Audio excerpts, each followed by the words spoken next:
Thanks, Dan. With approximately 10% of the U.S. population having eczema, this morning we're talking with Rapid City Medical Center physician Abigail Finley to learn more about this common skin condition that affects around 31 million in America. So what causes eczema? Yes, that's a great question. We have a lot of people coming into the office saying, hey, my kid has eczema. What can I do to make it go away?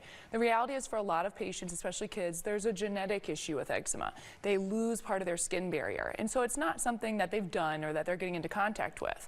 The other question we get a lot is, oh, do foods cause eczema? What is my kid eating? What can we stop and cut out of our diet to fix this condition?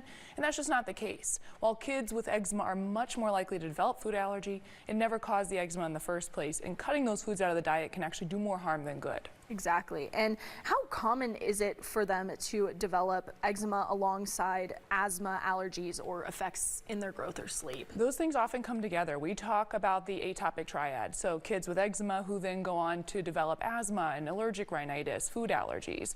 The skin barrier is really important. Our skin's our first part of our immune system. And so when it's broken down, we get proteins from the environment, whether it's foods or danders or things like that come in and can cause real problems. And the sleep that you mentioned, that's a huge issue. So affecting sleep, affecting growth. We see parents coming in all the time with kids who aren't sleeping well and they're not paying attention well in school because they're so itchy.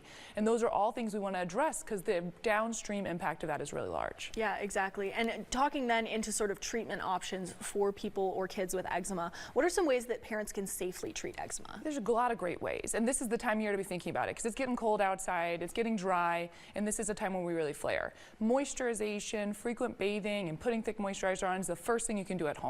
If that's not enough, coming into the office to see us and talking about things like topical steroids or other non-steroid medications. And then we have some patients who have really severe issues, and so those patients might need a more systemic therapy like an injectable medicine. And we've got lots of safe options, even down to 6 months of age, that get kids who are covered in scab to begin with perfectly clear in a few months. Yeah. And so there's tons of great ways these days to treat that. Yeah, I mean, that sounds really impressive that you guys are able to help so many kids who struggle with this. Is there anything else our viewers should know or look out for when it comes to eczema? I think one thing to really pay attention to is that there's a lot of other things besides just the skin that's going on.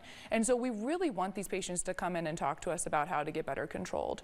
A lot of times people think, oh, it's just eczema, it'll be fine. But these kids are more likely to break their bones. These kids are more likely to get infections and go into the hospital. More likely, like we said, to develop asthma or food allergies. And so getting this better controlled early on has a huge benefit downstream for these patients. All right, amazing. Thank you so much for joining me bright and early here on Good